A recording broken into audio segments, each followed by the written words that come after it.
Hello, this is The Thing About Cars. I'm one of your hosts at a very full table today. This is Mickey Desai coming at you. Around the table, we've got Ben. Are you there? Hey. And Beka. Hello. And Dawn. I am present. And Jessica, who's usually hiding behind the scenes, is maybe not going to hide behind the scenes so much today. Jessica, you there? I am right here. And our new friend, Therese. Hello, everybody. Glad to be here. And our old friend, Tim. Hi, everyone. Excellent. Great. So let's just jump right into the thing today with a moment of Grand Trivia Auto. This one may actually spur a bit of conversation if Beka doesn't just fall over. Oh, no. Yeah. So the question for today, Grand Trivia Auto question for today is: famed rock star Jim Morrison, frontman for the iconic band The Doors, only ever owned one car in his entire life. What was that car? Was it a 1965 Pontiac GTO? Was it a 1967 Shelby GT 500? Was it a 1966 Ford Fairlane? Or was it a 1968 Plymouth Roadrunner? Yeah, I'm trying to figure out why I would fall over. Yeah, it may have been a bad hint. That may have been a bad hint. But so Fall over in a good way or a bad way is where I'm at right now. So think about that. The answers again, the possible answers again, which we'll cover at the end of the program, are a 1968 Plymouth Roadrunner, a 66 Ford Fairlane, a 67 Shelby GT 500, or a 65 Pontiac Goat. So we will definitely come back to that. On the top of our topics list for today, Tim has something I think we should jump right in on, which is the GMA T50 Supercar, which has a gigantic fan in it, doesn't it, Tim? It does, and I'm a big fan of this fan. Are we talking fan like cooling or fan like person driving the car? Neither. And actually, what I want to do is kind of start because GMA is Gordon Murray Automobiles, and I wanted to kind of give everyone a quick history of who Gordon Murray is. He started out as a designer of Formula One cars back in 1973. Probably most famously, he designed the Brabham BT46B fan car. And this was in 1978, just as underbody aerodynamics were being exploited by teams like Lotus, who ended up winning the championship because they came out with it first. The BT46 was an Alfa Romeo powered car, and Alfa Romeo had a flat 12 motor instead of a V12. With a V12, you have room on the underside of the car for Venturi tunnels that help suck the car down to the ground and improve the handling. With a flat 12, there's no room underneath for those tunnels. So he had to get creative and come up with another way to create downforce. So he had a big fan at the back of the car that blew air out the back, and it sourced the air from up underneath the car, and he had a skirt around the perimeter of the bottom of the car. So if you ever, like when you have a vacuum cleaner, and the vacuum cleaner is not on, you can roll it around the carpet with ease. Once you turn it on, it gets hard to move, right? So that's basically the same way that the fan car worked. And it worked so well that it went out and won its very first race and was immediately banned from competition. So wait. You're saying that this car sucks? It did. Or does it blow? Well, it actually does both. So it's So he went on to then work with the McLaren Formula One team and was a co-designer of the car that won 3 championships in a row. And he kind of wanted to get out of Formula One and design road cars, and the McLaren company was starting a road car division, and he was the chief designer behind the McLaren F1 Supercar, which, if you don't know that car, it's a 3-seater. The driver sits in the middle with passengers kind of sitting slightly behind and on either side of them. The advantage to that is you can drive it in England or any other place where you drive on the right side of the car usually, and be able to switch over the different areas. That was drive by wire, right, Tim? No. Oh, okay. Not that I know. I mean, no. That was still. So that car came out in the 1991, and it was powered by a BMW V12, and at its time was the fastest car in production with a top speed of 240 miles an hour, and it's still the fastest naturally aspirated car in the world. It had a carbon fiber chassis, and it incorporated a rear diffuser and a couple of movable rear flaps for downforce to create better cornering, braking, and acceleration. And it weighed about 2,500 pounds. After that, he went on to collaborate with Mercedes-Benz on the SLR McLaren, if you're a Mercedes fan, Don. So now he started his own company, Gordon Murray Automobiles, or GMA. And so this car is kind of a spiritual successor to that McLaren F1. It's still a three-seater with the driver in the central position. It is powered by a 4-liter V12 instead of a 6-liter V12. And this engine is being produced by Cosworth, which has a long history of building racing engines. And it's going to be making, out of its 4 liters, it's going to make 650 horsepower with a red line at 12,000 RPM. Jesus, 12. To put that in perspective. Wow. Yes. 12,000 RPM red line. That engine is a screamer. That thing is screaming. Is this roadworthy? Yes. What I find funny, the person freaking out about the red line has imports, and that has a higher red line than American cars. You think I'd be freaking out right about now? Yeah, I mean, to put it in perspective, a big V8 probably has a red line somewhere between 5,500 to maybe 7,000 RPM. Right. Like a 4-cylinder Honda VTEC motor, red line's around 8,300, or at least did back in the day. Ferrari's red line at about 9,000 RPM, so this is, a significant jump ahead. But Cosworth has obviously made motors, Cosworth made a Formula One motor back in the 60s with a 12,000 RPM red line. So it's gonna sound amazing.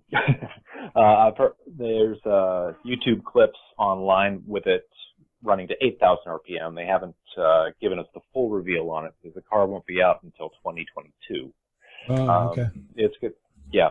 Now it's going to have all carbon fiber construction, or I should say mostly carbon fiber construction.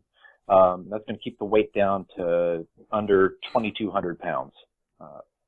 And it'll be, for those of us who still have our manuals, 2,200 pounds, be under that. Wow. So that's about the same weight as a 1991 Honda Civic, So what I really want to know, Tim, is have you already placed your order for yours? I've thought about it. It's they're only going to make 100 production units after the price on it is going to be in the Ferris Bueller range. I mean, if you have the means, I suggest you pick one up. Right. And the pricing, being an English company, has been listed at, I believe, 2.3 million pounds. Gosh. So that's about $3 million.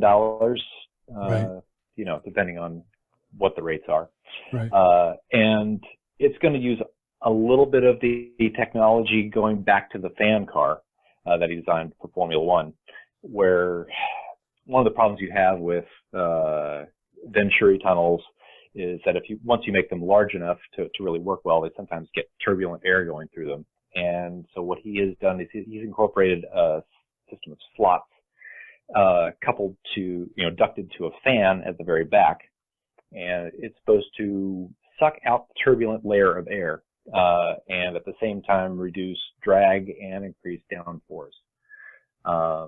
So it's a really, really, I wouldn't say futuristic, because, everybody knows that gasoline engines are rapidly going, I guess, not being in favor as much as they used to. But this is kind of, as what he said, is kind of the last hurrah for a pure, all gasoline, supercar. It's depressing for some of us. Well, yeah, it's good to know that someone is still, wanting to push that forward to the the ultimate that can be produced. Right. So, Ben, go ahead. I was going to say on the other end of things, yeah, this car is pretty exciting, but what has me much more excited is the what's being referred to currently as the T43 that GMA is also cooking up. What?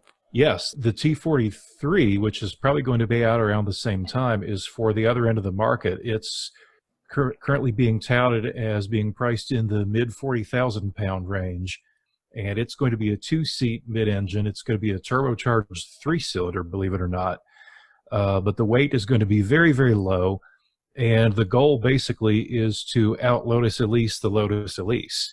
This is going to be something that's much more affordable. That can be lots of people are going to be able to buy, and they want to right some of the wrongs, as a lot of people see it, that the Elise has with it. Speaking as a Lotus nut, I'm saying this car, the Elise is a car that is not easy to live with.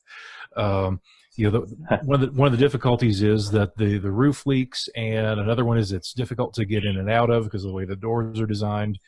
And the T43, whatever it's going to be known as when it hits the market, seeks to address all these things, offer even more performance, and be in the same price range.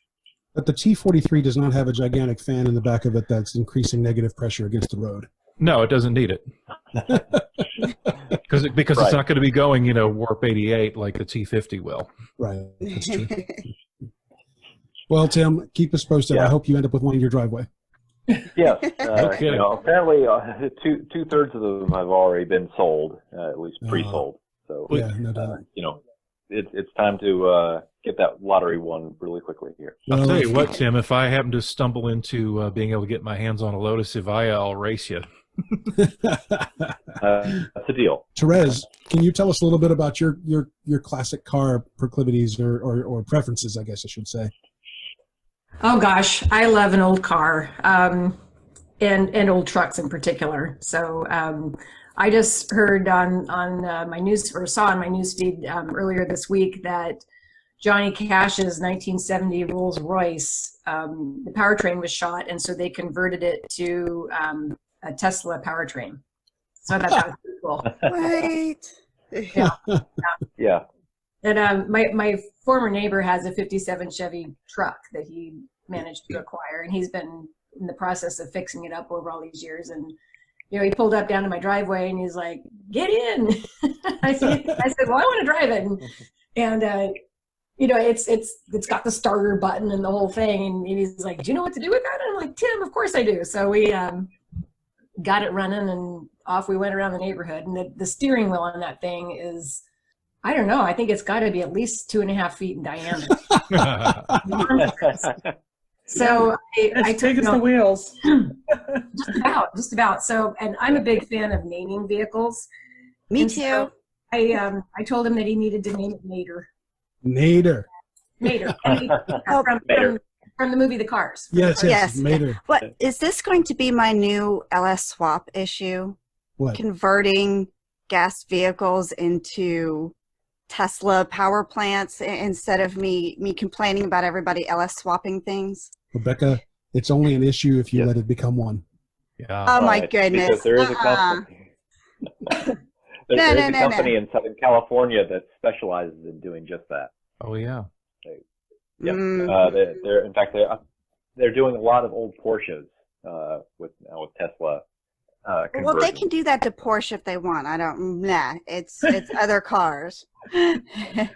Well, I mean, it's because you have so many less moving parts. It's going to last longer. I mean, that's just, if you want to save the chassis of a car. My 97 Mustang has never broken down, never failed to start. I'm just saying. Someday it will. Hey, what is with the hate today? No, someday it will, because someday all cars will. Someday all cars will. That's right. Well, yes, after I'm dead and gone and not taking care of her. Nobody loves her like Beka does.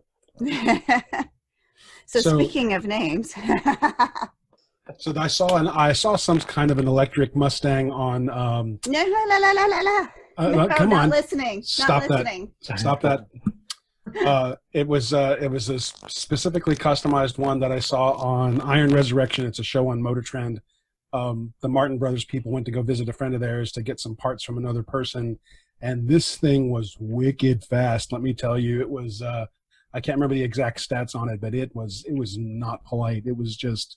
It kind of took your face off in the process of getting down the road. Would you also like to bring up the episode where they turned a Fox chassis into a lawnmower just to, drive the knife in a little Was that an Iron Resurrection thing? No, I can't remember the name of the show, and it's not around anymore, but they would turn cars into these horrible monstrosities, and one of them was a Fox chassis into a lawnmower.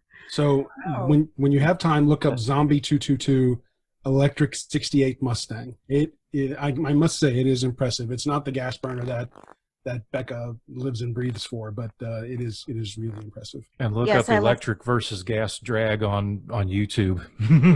Yes, exactly. No. Electric cars like 0 to 60 in less than a second in some cases. It's kind of crazy. Okay, but y'all, that's the numbers you guys always talk about, and I can't seem to explain. I don't care how fast it goes. I really don't care. I would love my car all the same if it had one door and 3 tires. It doesn't matter. Therese, what's currently in your driveway / garage? Oh my gosh. My daily driver is Jane.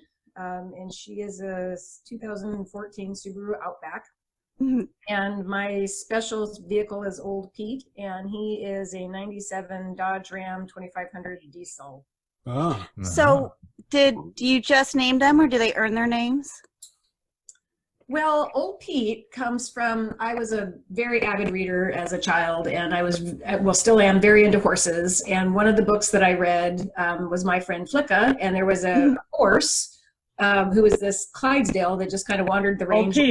Old Pete. People would catch him up. People would catch him up and put him to work, and I was like, that just fit him. Yep.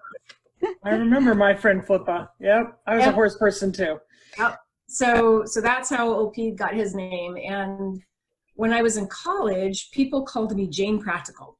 Because, I was just always about, all right, what are we going to do? And so that just seemed like the perfect name. Because, come on, the Subaru Outback, it is all about practicality. Yeah, that is true. So I can put my dog in it and not worry about it. I can cart horse feed around because I still have a horse. And it's just not, I'm not going to cry if it gets a scuff on it. Right. But it runs like crazy, so... That's kind of like the one that I primarily drive right now. I've got a 2007 Jeep Liberty that was more for practical reasons. I have 2 10-year-old boys, and the scuffing and whatnot. And her name is Zoe. She is named after the warrior goddess on Firefly because she's getting a Firefly theme.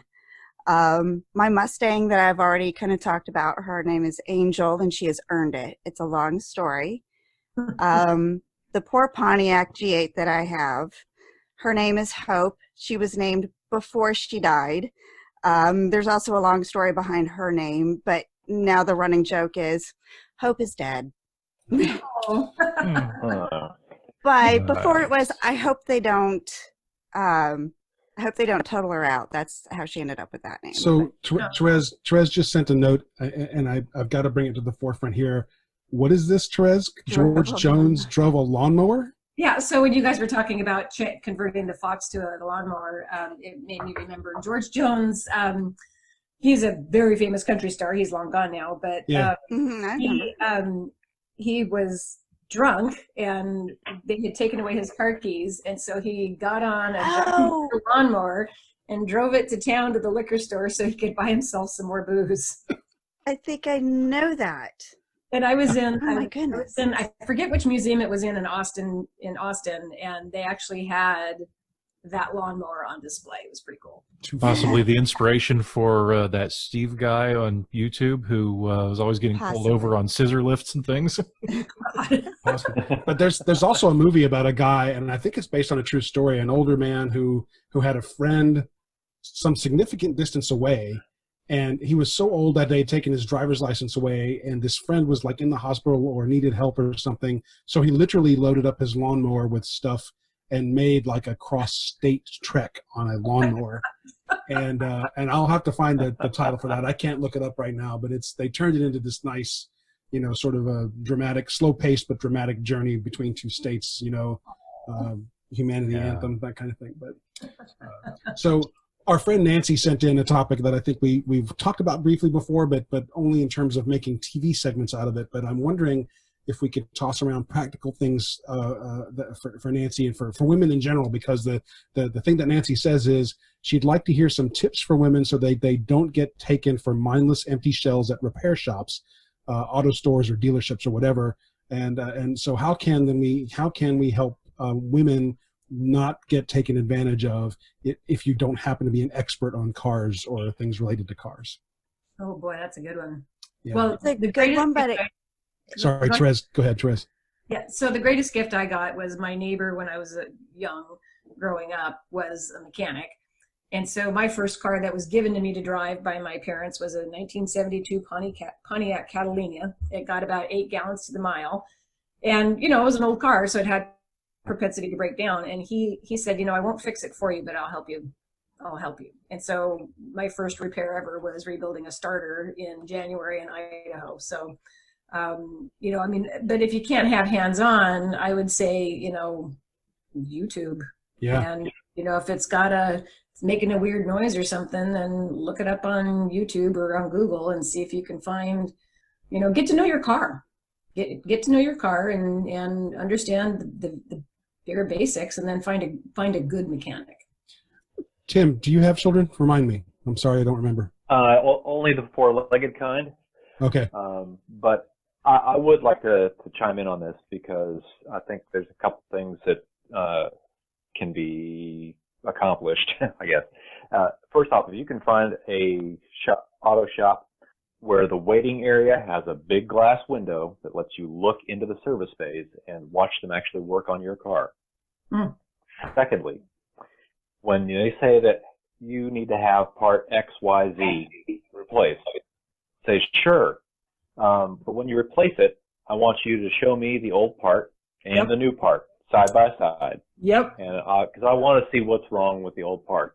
And then after you show it to me, you're going to give it to me, and then I'm going to take it home to my father, husband, boyfriend, who's a cop, wrestler, whatever, and because they would like to check up on this.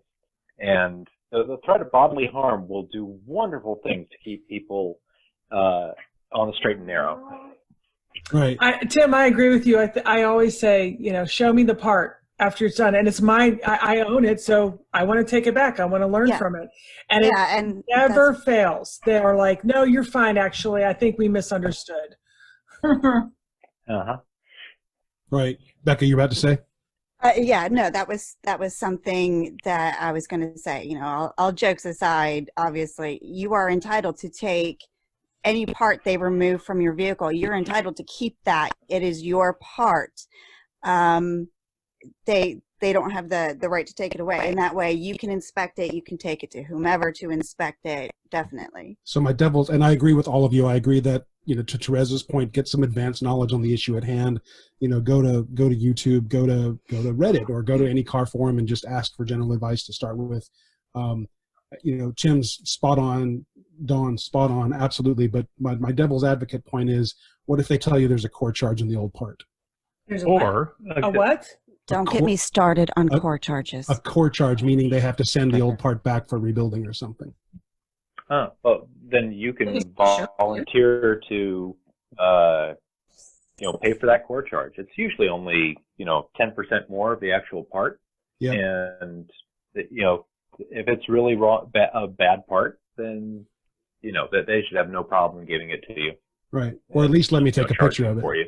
And if it's a true core charge, you can bring the part back later and be refunded for that core charge if it's truly a core charge. Right.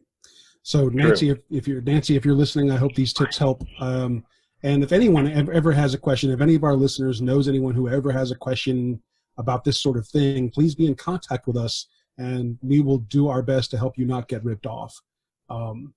We have the technology, we have the ability to look at your stuff via your phone, via your cameras. So we'd be happy to chime in on this sort of thing. You almost sounded like the intro for the $6 Million Man. Yeah, well, I've been watching that. We have the technology. Lately. We have. Yeah. You know, I was watching that. I managed to watch the original pilot from $6 Million Man about 2 or 3 weeks ago, and That's awesome. It's amazing to me how slow paced a show it actually is. Oh yeah. Yeah. It's like you actually watch them do the surgery, and you're like, you could have capped this in a 3-minute montage and with some swanky music and right, exactly. But it was good, and the one thing I noted that is in the first 2 episodes of the pilot. I think the pilot is actually 2 episodes. They only used the word cyborg once. But that's neither here nor there. Let's see. We haven't harassed Jessica at all yet. No. We're falling down on our job here. Jessica. Hello. Hello.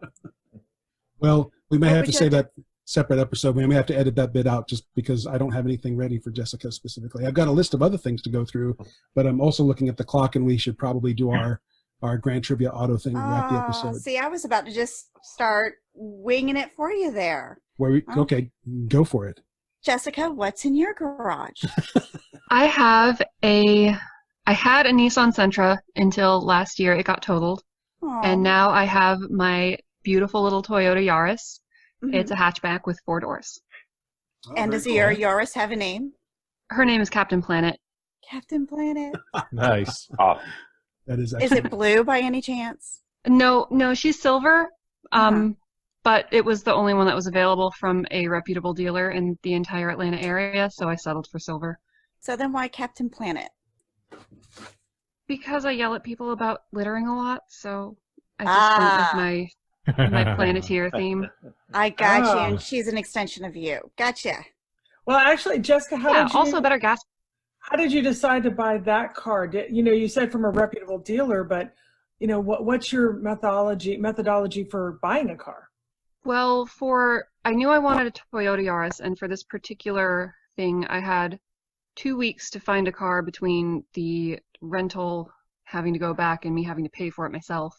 And the only Toyota Yarises that were hatchbacks that were available within 100 miles of my home were available from very small, very sketchy dealers who have 1-star reviews pretty much. And then like this one Toyota dealership. So I went with the Toyota dealership, even though I feel like they charged me way too much money. I'm curious, has anybody on here used any Carvana or the delivery car thing? No, in fact, Katie, our old friend Katie, who's been on the show, she used to work for Carvana, I think, and strongly advised us against using them. Yeah, that's kind of why I was giggling a little bit. Maybe ask Katie about that. Yeah. That's a topic for another show if we can get Katie to come back and join us. Now she's no longer working for them and probably has a little more freedom to say things, but because I doubt they made those guys sign an ND clause. So, but anyway, yeah. So, in another general sense, I've never been a fan of big box shopping for cars either. I don't really know why. I don't like it either. Yeah, all my cars have either been purchased from a friend that I've been, hey, when you're done with that car, I want it, or a very small place that has even a mechanic attached to it. Right. The big places feel really predatory to me, but the places that had a Yaris in the Atlanta area were not. They were very, very scary as far as car things go. So, Jessica, my question for you is, how did you decide the car was a she? Just feels like a she. Okay. All of my cars have been girls so far. Well, see, I'm kind of that way, but I think it's also just the whole thing with planes and boats and everything just kind of becomes a girl. No, my probe was a guy. No, I know that you had a guy, and I know old Pete over there is a guy. So I guess it's more of a sense of what your car is, but I don't know. I think everything tends to be a girl unless gender non-binary. Gender non-binary. There you go. Yeah, there you go. Or as my kids would say, I identify as an attack helicopter. Right. Well, on that note, Ben, who's been known to become an attack helicopter from time to time, Ben has a Lotus update, I believe, and hopefully it's some good news, Ben. Lay it on us. Yeah, probably not the good news you're expecting, though. I still have not sorted out what was wrong when I tried to run the engine a couple of weeks ago, although I've got some good leads to go on, and I'm probably going to get into that this weekend. It's probably just an ignition issue. However, I do have some other good news on the Lotus front, and that is that a few days ago, I managed to score a very rare 5-speed transmission for it. Wow. Yeah, really? there are not a lot of these. Wow. Yeah, there are very few of these gearboxes in the United States because they introduced them just as these Elan family models were disappearing from the U.S. market. So not many of them are available around here. I got it from a good friend who lives just a county over. He had put it in his smaller 2-seat Elan for a few years and ultimately decided that, well, it was a good gearbox. It wasn't right for that car. He thought the first gear was too low. But it would be perfect for a slightly heavier car like mine and for my steep driveway. Right. So you may want to tell Therese exactly what it is you're doing in your driveway. Okay, yeah. So the car I've got, and for any listeners too who haven't heard the story so far, this is a 1970 Lotus Elan Plus 2.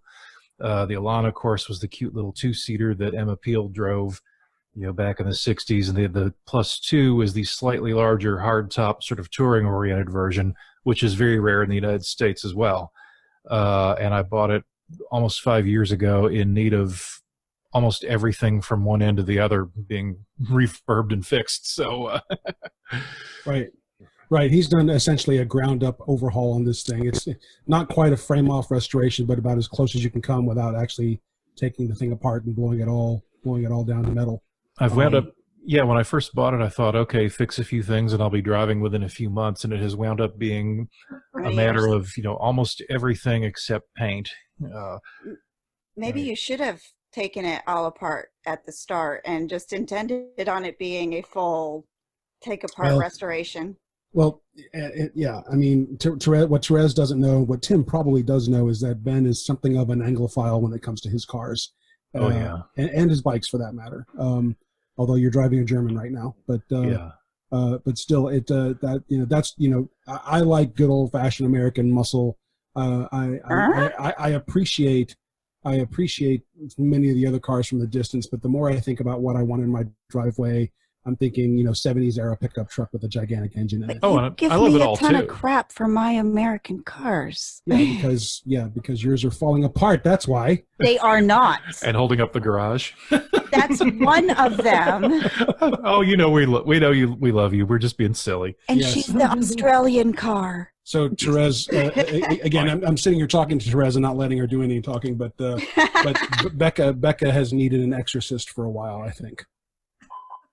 That was having to do with the new Mustang thing that came out. Right. That was the exorcist. Or are you talking about the Pontiac needs an exorcist? The Jeep was starting to blow a code that was duplicating your Pontiac errors.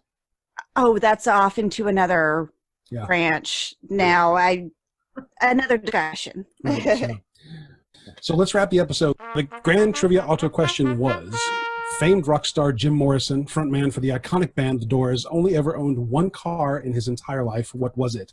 Was it a 65 Pontiac GTO, a 67 Shelby GT 500, a 66 Ford Fairlane, or a 68 Plymouth Roadrunner? Therese, you already had one guess. What was that? I guessed the Fairlane. The Fairlane. Tim, you want to make a guess? I was going to say Fairlane from the top. Got it. Jessica, how about you? You want to put a stake in this game? Yeah, that's weird. I don't even know what most of those cars are. I was thinking it just depended on where he was in his popularity. So, my first guess was the Fairlane as well. So Dawn guesses Fairlane. Jessica doesn't know what these cars are, and that's okay. That's okay. Yeah, that's fine. Beka, what's your guess? Well, you preemptively said something, regarding me. So if I fall over in a good way, he's got the Shelby. I'm trying to figure out how it would be a bad way. But the Fairlane very much had a lot in common with Mustangs-ish, if you take a wide view. Fairlanes are, at least back then, they were very good cars. So your guess is? I guess I have to say the Shelby just because you preemptively said something. It makes me lean that way. And Ben, what's your guess? I'm kind of tossed up between the Fairlane and the Roadrunner for no particular reason, just gut instinct. Okay. You want to pick one just for the record? Oh, why don't we say the Roadrunner just to be weird?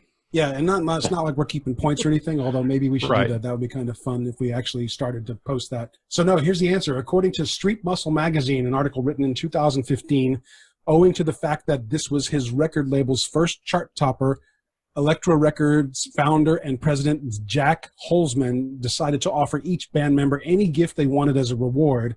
Keyboardist Ray Manzarek and guitarist Robbie Krieger opted for the state-of-the-art reel-to-reel tape recorders, and drummer John Densmore chose a horse, of all things. But what did Morrison want? He knew he wanted a car, but he didn't know what kind. That is, until he saw the Shelby Mustang GT350 owned by his hairstylist and future Manson murder. The hairstylist became a future Manson family murder victim, Jay Sebring. So Jim thought the car looked both classy and brutal and asked Holzman for one. Holzman agreed and did one better, buying him a brand new Night Mist Blue 1967 GT500. And here's the part that makes me fall over. To this day, no one knows what happened to it. Oh, it's another Mustang with a legend. There are so many Mustangs with legends. Yeah, and I did some reading up on it to see if I could find, a hot trail that anyone had uncovered or anything like that. But, people speculated that Jim would leave the thing at an airport for months on end while they went on tour. So it may have been just picked up from the airport. But there are also people who said that he was a horrible driver and drove under the influence quite a lot and may have actually wrapped it around a telephone pole and left it there. Or it could have gone the way of the Bullet Mustang. Maybe it's down in Mexico somewhere. Yeah, well, knowing what I know about, what we all know about Jim is, the DUI thing is a distinct possibility. Well, I think knowing Jim, I think aliens probably abducted this car. If he had wrapped it around a telephone pole, somebody would have seen the news story about that. Yeah, well, maybe. But it wasn't like it is today. Maybe he did get to go under the radar. I think it's in Therese's driveway. Maybe he went my way. Maybe he's buried in the Mustang. He's buried in the Mustang. Just putting that out there. So, Therese, Tim, thank you for joining us, and hopefully you found this at least a little bit entertaining. Oh yeah, this was great fun. It was great. Yeah, and I enjoyed it a lot. We'll have to do it again sometime. And to the rest of our friends and listeners, thank you for being part of the Thing About Cars family. Please don't hesitate to drop us a line for any reason, car questions or any other kinds of questions. You can always reach us via the website. That's thethingaboutcars.com. In the meantime, stay safe out there. We'll see you with another episode in about a week. See ya. Bye. Later. Hello. Bye. Thank you for listening. This has been The Thing About Cars. We'll see you on the road.